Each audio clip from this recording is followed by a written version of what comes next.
story. Armenia's president has demanded the prime minister quit and immediate parliamentary elections.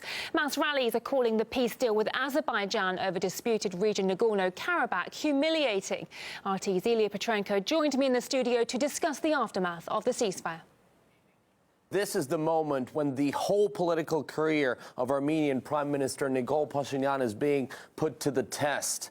So the PM may end up getting even stronger than he used to be and survive as the head of government, or he could lose everything that he won in 2018. That was only 2 years ago when, during a revolution, he kicked the old government out as a result of a popular uprising and came to power. So Nikol Pashinyan used to enjoy enormous public support. Then came the war, though.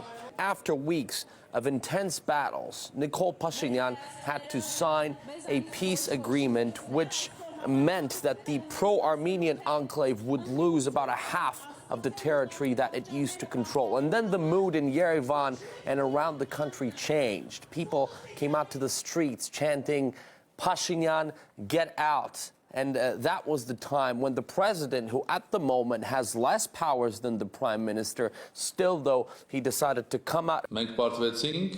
We lost the war imposed on us, both on the battlefield and in diplomatic and international platforms. You can lose a battle, but it's unacceptable to lose as a nation.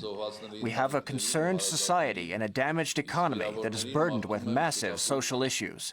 It is obvious that in order to avoid internal political upheaval, holding early parliamentary elections is inevitable. Just to give you a picture of the level of fury and division, the scale of unrest, I want to show you the pictures that we received almost straight after the peace agreement, which came into being thanks to Russia, was signed.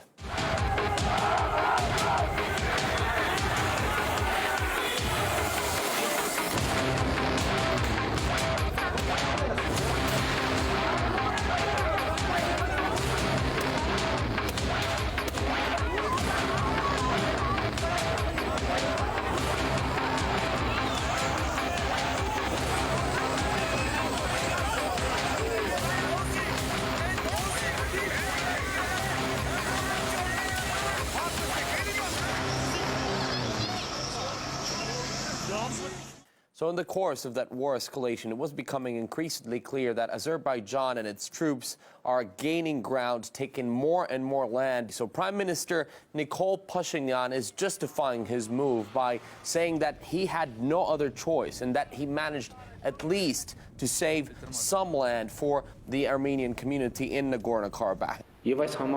There is no doubt for me that I am the main official responsible for what's happened, that I am responsible in the context of what happened. There are no discrepancies here. I am aware, as before, that in this case, roughly speaking, I must be brought to justice by the people.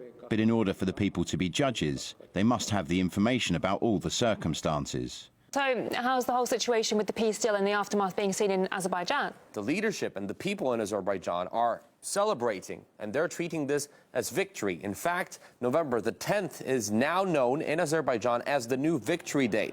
However, many troops of the Azerbaijan army lost their lives on the front line, and the war left enormous scars inside and outside the conflict zone, and that includes Azerbaijani cities and towns as well. And this is what President of Azerbaijan, Ilham Aliyev, reminded us in one of his latest statements. The enemy has destroyed all the infrastructure. They will be held accountable for everything they have done in the international court.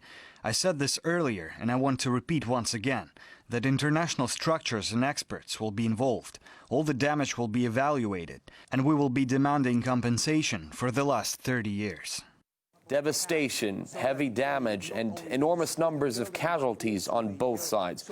But despite the rhetoric that we heard from the Azerbaijani leader, Baku is promising to treat the ethnic Armenians like neighbors without any discrimination in the territories that are now being handed over to Baku and that were previously controlled by the Armenian side. But of course, the war left many scars, like I said, and the wounds are not going to heal for a very long time, for decades, maybe for even centuries. So definitely we'll hear about this conflict. We'll keep on hearing about it for a very long time.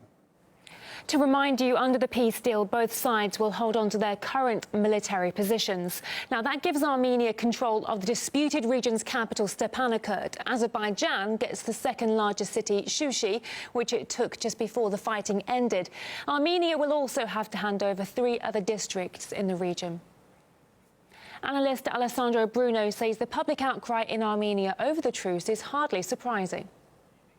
This is not going to be a very easy situation, even if elections are called quickly. And I believe the president's hope for a government of national unity, that may be too much of a hope. This war was entered into without the proper calculations. It was a losing proposition from the start. And in fact, everything went against the Armenian side. So it was important to stop this soon. And I think Pashinyan must be at least praised for stopping the conflict before things got out of hand. But it was predictable that this would happen, the anger politically. Obviously, if you entered into a war like this, that means you haven't delivered what you promised when you came into power. Well, this is footage of Russian military equipment heading to the Karabakh region. The peacekeeping mission will include special vehicles as well as demining units. The patrols will monitor the ceasefire and help the rebuilding process after the war. The head of the Red Cross International Committee has already expressed gratitude to the peacekeepers.